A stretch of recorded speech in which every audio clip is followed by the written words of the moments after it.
We're wiping out the terror regime of Hamas and ensuring that this savagery will never threaten Israel again. That's what we are doing. That's what any self-respecting government would do. Yet over time, many world leaders buckled. They buckled under the pressure of a biased media, radical Islamist constituencies, and anti-Semitic mobs. There's a familiar saying, when the going gets tough, the tough get going. Well, for many countries here, when the going got tough, you caved. Israeli Prime Minister Benjamin Netanyahu just moments ago addressing the United Nations. He delivered a powerful message to Hamas, the hostages still held in Gaza, and detractors of Israel's war efforts. And just before his speech, this happened.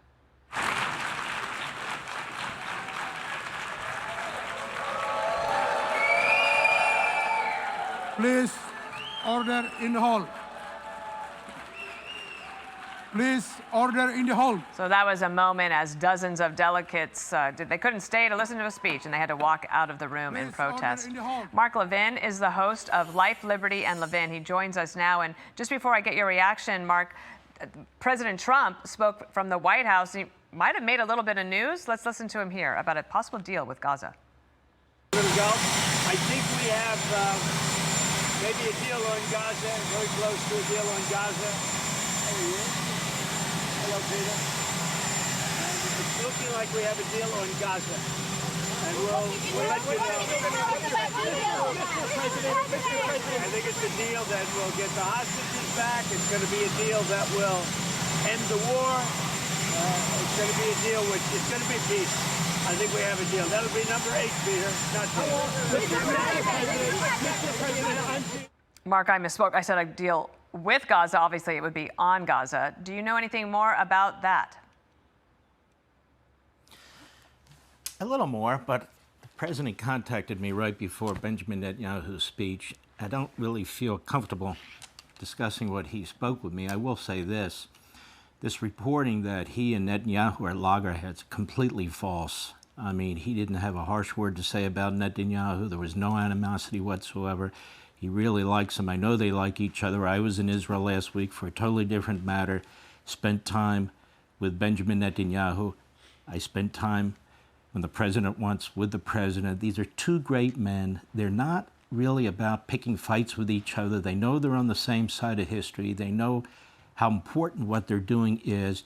President Trump is well aware, as the biggest supporter Israel has ever had, that they are surrounded by enemies.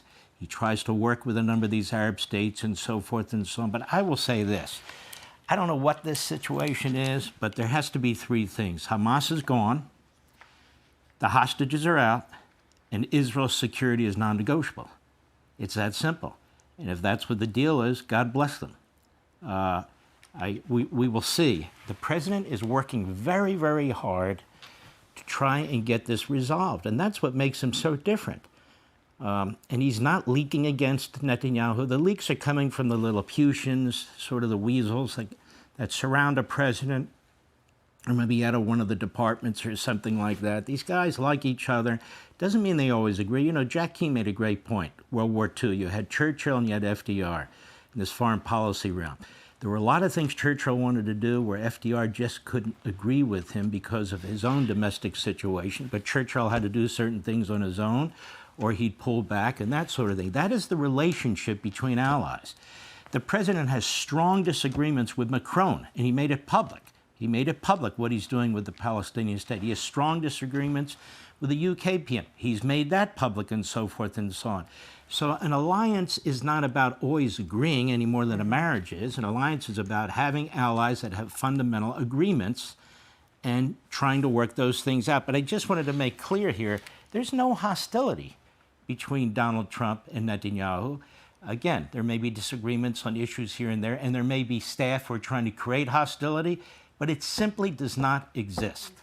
I agree with you on terms of it does seem like there are others who want there to be hostility. They're willing there to be hostility, but these 2 leaders have resisted that, and thank you for sharing that.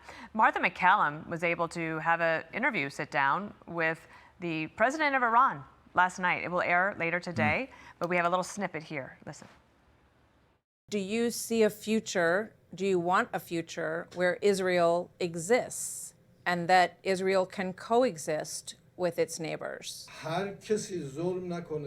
Anyone who does not oppress, who treats other human beings humanely can live. But whomever tramples upon such basic laws of humanity and behaves in such a way that is inhuman, that faces other human beings to confront it for its injustice and aggression. It's interesting to hear from him after what Iran has gone through at the hands of Israel over this past year. What did you think of that?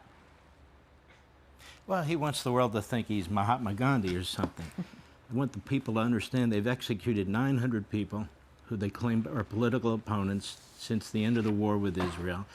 They have torture chambers, rape chambers all over that country. They have brutalized young women who won't cover their hair and cover their faces. It is a horrendous, vile, genocidal regime. And as a matter of fact, almost every regime in that area does exactly the same thing. Let's be honest. And I want people to understand if Israel didn't exist, I don't believe any of these Arab countries would be aligned with the United States. I think they would all be aligned with China, Russia, Iran perhaps. They'd have no reason to be aligned with the United States. I think the whole world, and that region in particular, would be completely different militarily, geographically, in terms of oil and so forth. I think the reason why the United States has a significant presence in the Middle East is because of Israel's strength and the resolve and their power. But if Israel wasn't there, the holy sites would be gone. They'd be destroyed like the Taliban destroyed those beautiful Buddhist temples and so forth in Afghanistan. It would all be wiped out. And I would ask people this question: where are all the Christians in the Middle East? They're almost non-existent. In Syria today, as I speak, they are slaughtering Christians. Nobody's covering it. And who's trying to defend them? The Israelis. They're slaughtering Druze. Who's trying to defend them? The Israelis. Who's trying to defend people in Iran? And yes, Palestinians who want to get out, who want to be free. The Israelis. Who defended people in North Africa who are trying to get out? The Israelis. People don't, I think, understand or appreciate the extent to which this tiny little country with 9 million people has an incredibly positive impact.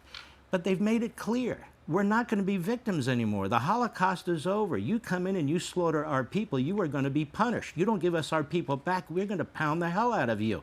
You keep threatening to kill us, we're going to deal with you. We're not going to put up with your missiles anymore. We're not going to put up with your rapists. We're not going to put up with your terrorism anymore. These people are on the front line. They have to live this every day. They have to deal with it. The sirens going off. When you build homes, you have to have safe rooms and so forth and so on. And the Arabs have won the PR war. The Palestinians have won the PR war, not because they're good at it, because our media suck. Mm-hmm. And so do the Western European media, and so do the media in the Middle East, and so forth and so on. But I think we've got two tremendous leaders here. We really do. Donald Trump and Bibi Netanyahu. This thing will get worked out.